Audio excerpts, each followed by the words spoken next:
Hello students, कैसे हैं आप सब। आज हम पढ़ेंगे कक्षा 7वीं का पाठ 5 मिठाई वाला।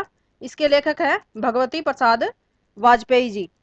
इस कहानी में मिठाई वाला के माध्यम से लेखक ने एक ऐसे व्यक्ति के बारे में, उसकी मन स्थिति के बारे में प्रकाश डाला है जो असमय ही अपने बच्चों और अपनी पत्नी को खो देता है। यानी कि उसकी पत्नी और उसके बच्चे जो हैं उसे छोड़कर इस संसार से विदा ले चुके होते हैं। अपनी निराशा भरे जीवन में आशा का संचार करने के लिए वह कभी मिठाई वाला, कभी मुरली वाला, तो कभी खिलौने वाला बनकर आता है। बच्चों के प्रति उसका विशेष लगाव झलकता है। क्यों? क्योंकि वह अपने बच्चों की झलक उन बच्चों में, दूसरे बच्चों में देखता है जिससे उसको बहुत संतोष मिलता है, बहुत खुशी मिलती है।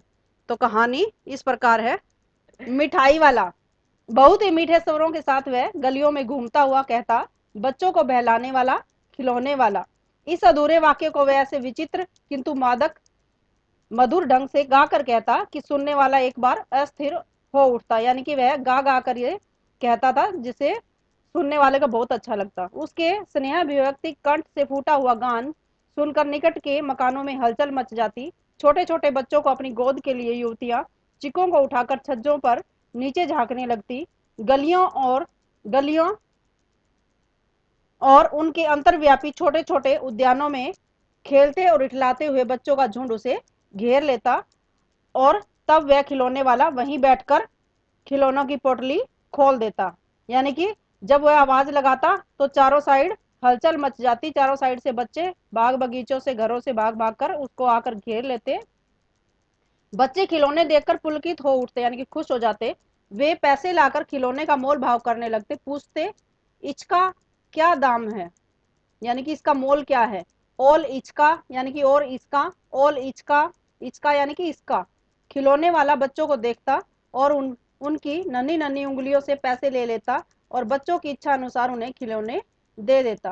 खिलौने लेकर फिर बच्चे उछलने कूदने लगते और फिर खिलौने वाला उसी प्रकार गा कर कहता, बच्चों को बहलाने वाला, खिलौने वाला।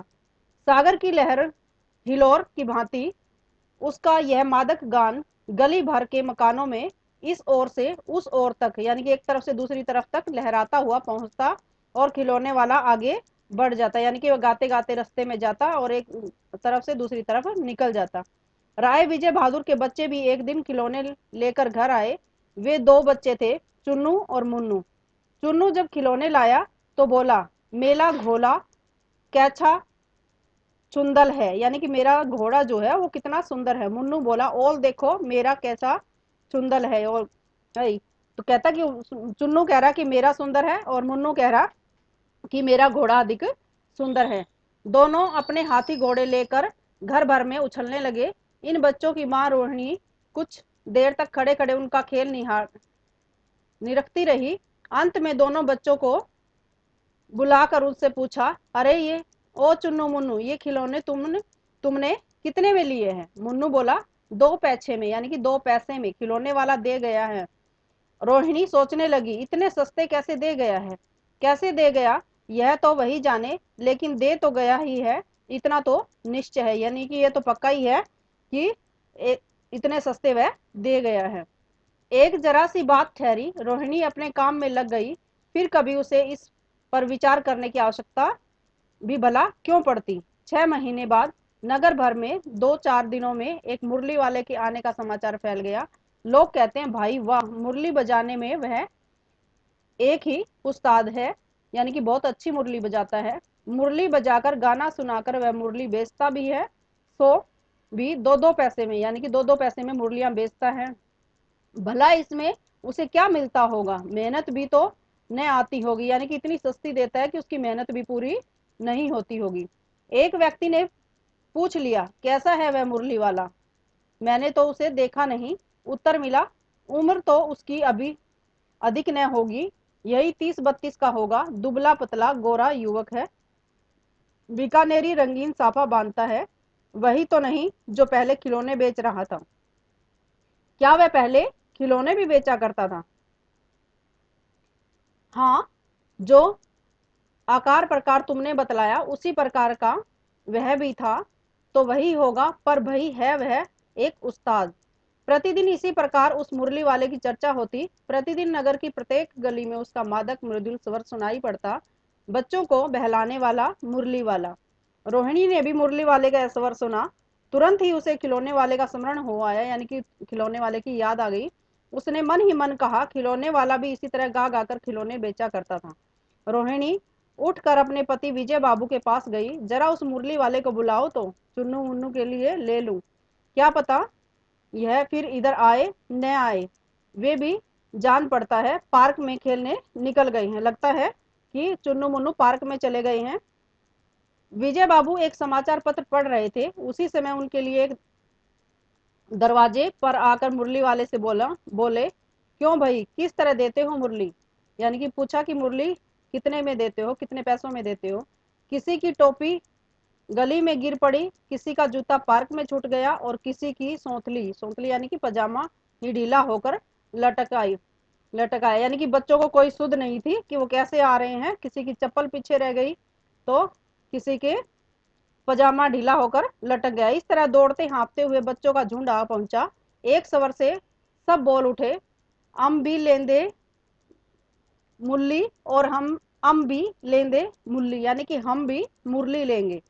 मुरली वाला हर्ष गदगद हो उठा, यानी कि खुश हो गया। बोला, सबको देंगे भैया, लेकिन जरा रुको, ठहरो, एक एक को देने दो। अभी इतनी जल्दी हम कहीं लौट थोड़े ही जाएंगे, यानी कि इतनी जल्दी मैं नहीं जाऊंगा।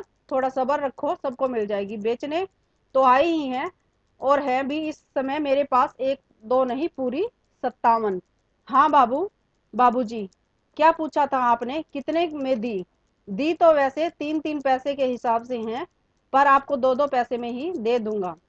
विजय बाबू भीतर बाहर दोनों रूपों से मुस्कुरा दिए। मन ही मन कहने लगे, कैसा है, देता तो सबको इसी भाव से है, पर मुझ पर उल्टा एहसान लाद रहा है। फिर बोले, तुम लोगों की झूठ बोलने की आदत होती है। देते होगे सभी को 2-2 पैसे में, पर एहसान का बोझ मेरे ऊपर ही लाद रहे हो। यानी कि सबको एक ही भाव से देते हो, लेकिन मुझे एहसान जता रहे हो। मुरली वाला एकदम अप्रतिभ हो उठा, यानी कि हैरान हो गया। बोला, आपको क्या पता बाबूजी कि इनकी असली लागत क्या है?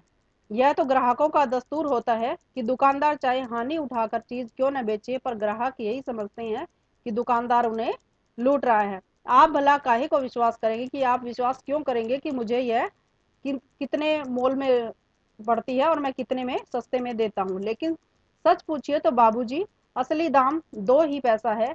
आप कहीं से 2 पैसे में ये मुरली नहीं पा सकते। यानी कि 2 पैसों में और कहीं से आपको ये मुरली नहीं मिलेगी मेरे अलावा। मैंने तो पूरी 1000 बनवाई थी, तब मुझे इस भाव पड़ी है। विजय बाबू बोले, अच्छा, मुझे ज्यादा वक्त नहीं, जल्दी से दे दो, तो निकाल दो, दो निकाल दो। 2 मुरलियां लेकर विजय बाबू फिर मकान के भीतर पहुंच गए। मुरली वाला देर तक उन बच्चों के झुंड में मुरलियां बेचता रहा। उनके पास कई रंग की मुरलियां थी। बच्चों बच्चे जो रंग पसंद करते, मुरली वाला उसी रंग की मुरली निकाल देता। यानी कि बच्चों को रंग बिरंगे जो रंग होते हैं, किसी खिलौने होते हैं रंगीन, पसंद आते हैं, और वो उनके हिसाब से, उनको पसंद के हिसाब से उनके रंगों की मुरलियां दे रहा था। यह बड़ी अच्छी मुरली है, तुम यही ले लो बाबू। राजा बाबू, तुम्हारे लायक तो बस यह है। हाँ भैया, तुमको वही देंगे, ये लो। तुमको वैसी न चाहिए, यह नारंगी रंग की? अच्छा, वही लो। ये ले आए पैसे। अच्छा, ये यानी कि वो बच्चों से बातचीत कर रहा है कि कौन सी, किसको कौन सी चाहिए, उसको उसी हिसाब से दे रहा है। और जो बच्चे बीच में पैसे दे रहे हैं वो उनसे पैसे ले जा रहा है। ये लो, तुम्हारे लिए मैंने पहले ही यह निकाल रखी थी। तुमको पैसे नहीं मिले? तुमने अम्मा से ठीक तरह से न मांगे होंगे। यानी कि एक बच्चा आता है जिसके पास पैसे नहीं है, तो वो उसका कहता है कि तुमने अम्मा से ठीक तरह से नहीं मांगे होंगे। धोती पकड़कर पैरों में लिपट कर अम्मा से पैसे मांगे जाते हैं। वो बता रहा है कि बच्चों को कि जाकर अपनी अम्मा की धोती पकड़ के पैरों से लिपट जाओ, जिससे तुम्हें पैसे मिल जाएंगे। बाबू, हाँ फिर जाओ, अब की बार मिल जाएंगे, दुअन्नी है। तो क्या हुआ, ये लो, पैसे वापस लो। ठीक हो गया ना साहब, मिल गए पैसे। देखो, मैंने तरकीब बताई। यानी कि उसने बच्चे को तरकीब बताई थी कि अपनी अम्मा की धोती पकड़कर, पैर पकड़कर लिपट जाना, उससे पैसे मिल जाएंगे। और बच्चे ने वही किया, और वो वापस आया तो कहते, अच्छा अच्छा, अब तो किसी को नहीं लेना, सब ले चुके। पूछ रहा है कि अब वो किसी को नहीं लेना, सब ले चुके। तुम्हारी माँ के पास पैसे नहीं हैं।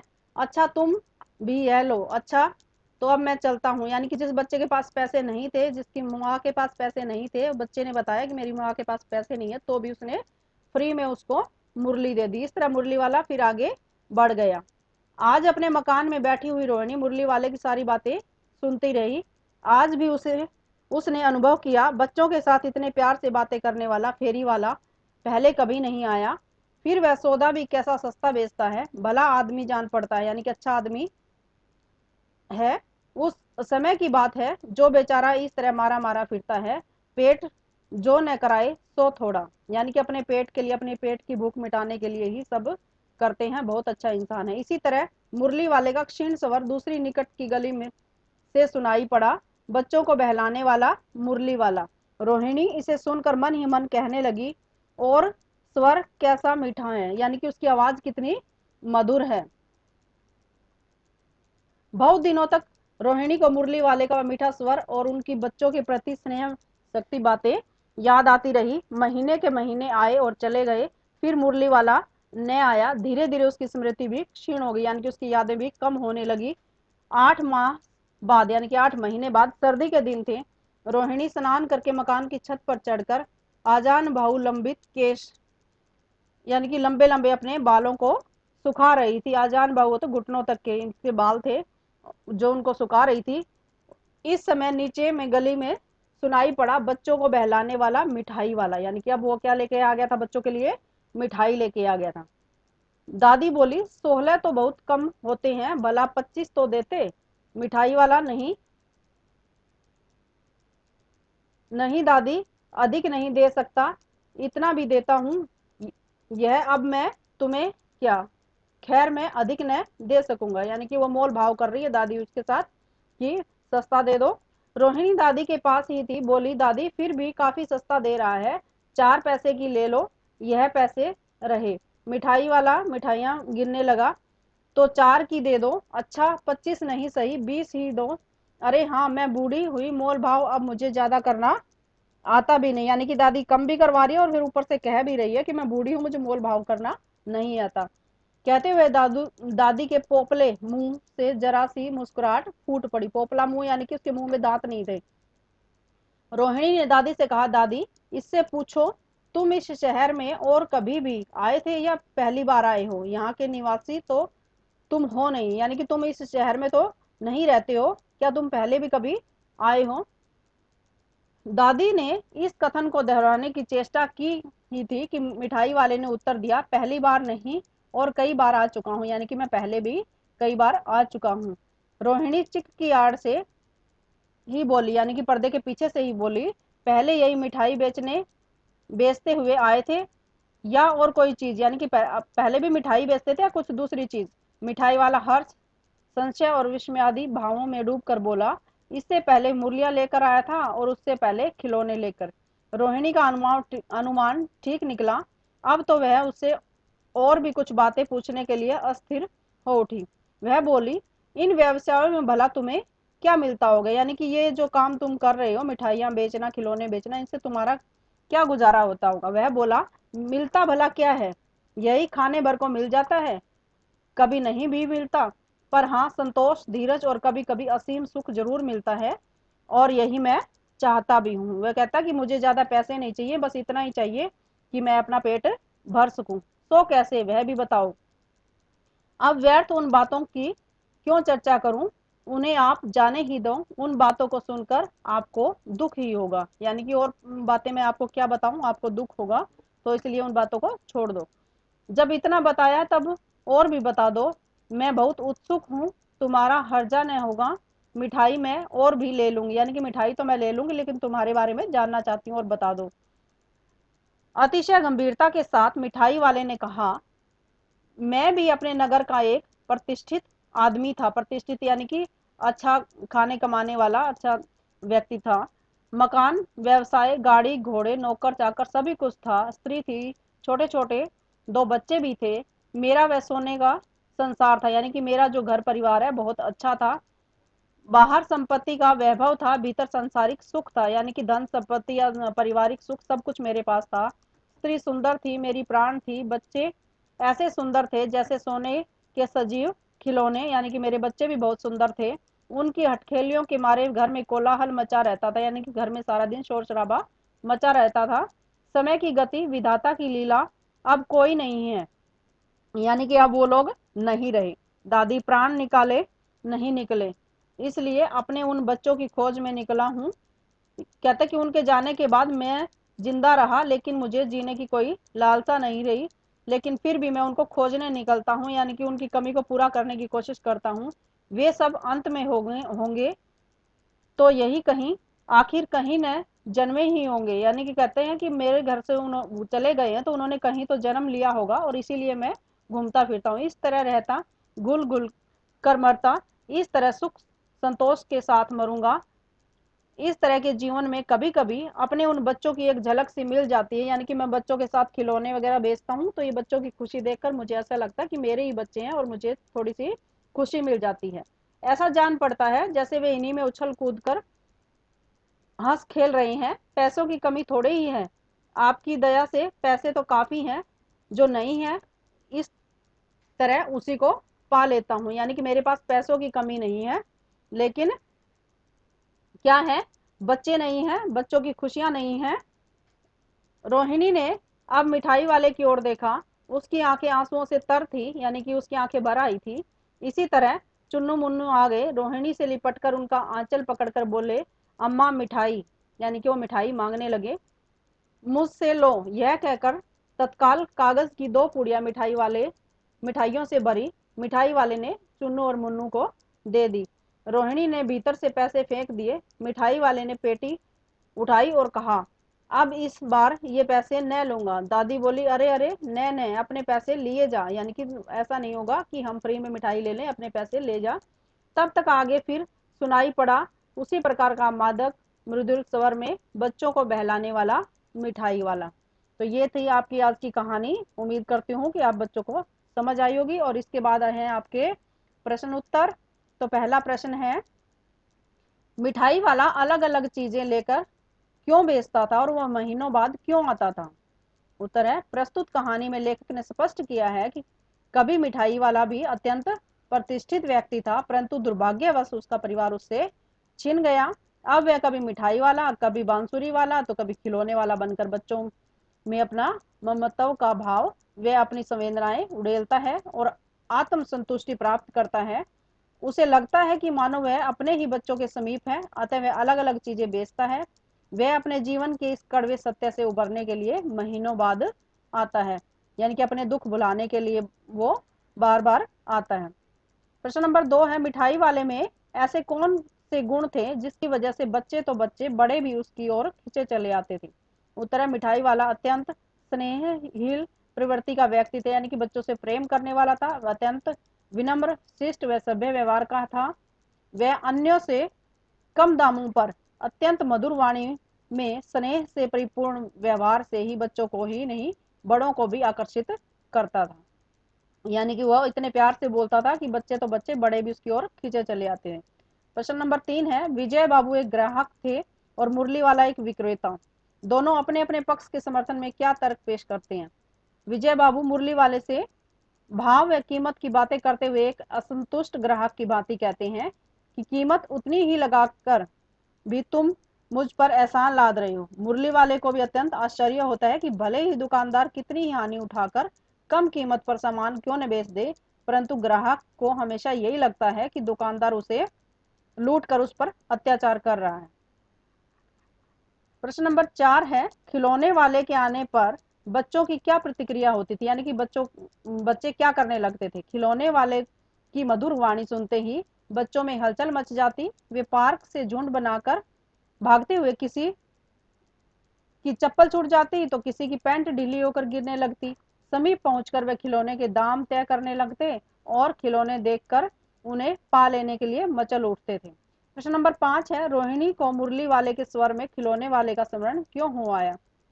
उत्तर है, रोहिणी को मुरली वाले के स्वर से खिलौने वाले का स्मरण इसलिए हो आया क्योंकि वह भी खिलौने वाले की भांति अत्यंत मधुर आवाज में पुकारता था, यानी कि जैसे वह मधुर आवाज में गाता था, इसी प्रकार यह भी वही करुण भाव, स्नेहिल प्रवृत्ति और आकर्षित आवाज, जिसे देखकर उस खिलौने वाले का स्मरण हो आता था। प्रश्न नंबर 6 है, दादी की बात सुनकर मिठाई वाला भावुक क्यों हो गया था? उसने इस व्यवसाय को अपनाने का क्या कारण बताया? जब दादी ने उससे पूछा कि तू ये काम क्यों करता है, तो उसने क्या बताया? दादी की बात ने मिठाई वाले को अत्यंत भावुक कर दिया, यानी कि वह उसका गला भराया, आंखें भर आई। भावुक मिठाई वाले ने अपने दिल के दर्द को दादी के समक्ष उजागर किया, यानी कि उसको अपनी सारी बात बता दी। वह भी एक संपन्न व्यक्ति था, उसका भी बहुत प्यारा परिवार था, परंतु शायद ईश्वर से किसी का सुख देखा नहीं जाता। वह अकेला है और इन व्यवसायों को अपनाकर आत्मसंतुष्ट होने का प्रयास करता है और इन्हीं बच्चों में अपने बच्चों को खोजकर अपना प्यार प्रकट करता है। प्रश्न नंबर 7 है, अब इस बार ये पैसे न लूंगा, कहानी के अंत में मिठाई वाले ने ऐसा क्यों कहा? उत्तर है, मिठाई वाला दादी माँ को अपनी कहानी सुनाते सुनाते आत्मविभोर हो गया था। वह अपने करुण भावों को छुपा न सका। उनकी करुणा आंखों से आंसुओं के रूप में बह निकली, यानी कि उसकी आंखों में आंसू आ गए और उसने उन बच्चों को से मिठाई के पैसे नहीं लिए और उनसे अपने बच्चों की झलक देखते हुए आगे बढ़ गया, यानी उन बच्चों में अपने बच्चों की झलक उसको दिखाई दी। प्रश्न नंबर 8 है, इस कहानी में रोहिणी चिट के पीछे से बात करती है। क्या आज की औरतें चिट के पीछे से बात करती हैं? यदि करती हैं तो क्यों? आपकी इसमें क्या राय है? यानी चिट के पीछे से, यानी कि पहले क्या करती थी औरतें? सीधे किसी दूसरे आदमी के सामने नहीं आती थी, पर्दे पीछे रहती थी, घूंघट प्रथा भी थी। तो इसे उत्तर है, प्रस्तुत कहानी में लेखक ने स्पष्ट किया है कि रोहिणी चिट के पीछे से मिठाई वाले से बातें करती है। आधुनिक युग में ऐसा नहीं है, नारी को पुरुष के समान ही अधिकार दिए गए हैं। वह आधुनिक क्षेत्र में पुरुष के साथ कंधे से कंधा मिलाकर आगे बढ़ रही है, परंतु अब भी ग्रामीण समुदाय में कहीं कहीं औरतों को पर्दे में रखा जाता है और उन्हें स्वतंत्रता से वंचित रखा जाता है। हम इस बात से बिल्कुल सहमत है, आएगा यहाँ पर नहीं, नहीं आएगा। हम इस बात से सहमत हैं कि नारी को पुरुष के समान ही अधिकार मिलना चाहिए तथा उन्हें भी स्वतंत्रता पूर्ण जीवन जीने का अधिकार है। इसमें ये नहीं शब्द जो है नहीं आएगा, इसमें हम इस बात से सहमत हैं, ये आने चाहिए, इस बात से सहमत हैं कि नारी को पुरुष के समान अधिकार मिलना चाहिए। तो ये थे आपके प्रश्न उत्तर। उम्मीद करती हूँ आपको अच्छे से समझ आए होंगे। अगली वीडियो के लिए लाइक, सब्सक्राइब और शेयर करना न भूलें। धन्यवाद।